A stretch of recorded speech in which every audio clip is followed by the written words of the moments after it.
এই জামাত শিবির, তোরা কি মনে করছিস? তোরা কি মনে করছিস? তোরা কি মনে করছিস এই বাংলাদেশটাকে তোরা কি মনে করছিস? গুপ্ত রাজনীতি বন্ধ করো, গুপ্ত রাজনীতি বন্ধ করতে হবে।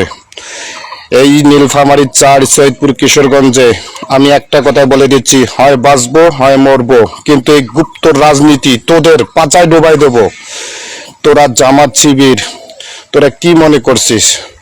তোরা এই বাংলাদেশটাকে তোরা কখনোই বাংলাদেশের ভালো চাস নাই, এই বাংলাদেশের সাধারণ জনগণের কখনো তোরা ভালো চাস নাই। তোরা গুপ্ত রাজনীতি বন্ধ করো, তোরা সমালোচনা বন্ধ করো। তোরা আমাদের সরকারকে নিয়ে, সাধারণ জনগণের সরকারকে নিয়ে, তারেক রহমানকে নিয়ে তোরা যে গুপ্ত রাজনীতি শুরু করছো, তোরা যে বাজে বাজে মন্তব্য শুরু করছো, বাজে বাজে স্ট্যাটাস দেওয়া শুরু করছো, তোদেরকে বলে দিচ্ছি, একটা কথা বলে দিচ্ছি, এই যে দেখতেছো এগুলো বাঁশ, এগুলো বাঁশ, এই বাঁশের কুঞ্চি বাঁশ একটাও কিন্তু থাকবে না, তোদের পাচায় ডুবাই দেবো। তোরা কি মনে করছিস তোরা পার পেয়ে যাবি? তোরা পার পেয়ে যাবি না। তোরা গুপ্ত রাজনীতি বন্ধ করো।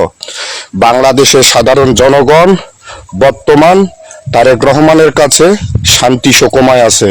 তোরা যে সিন্ডিকেট শুরু করছো, তোরা যে দালালি চাঁদাবাজি শুরু করছো, তোরা এই রাজনীতি, এই গুপ্ত রাজনীতি বন্ধ করো। হয় বাঁচবো নয়তো মরবো, কিন্তু তোদের একটাকও ছাড় দেবো না। তোরা কি মনে করছো?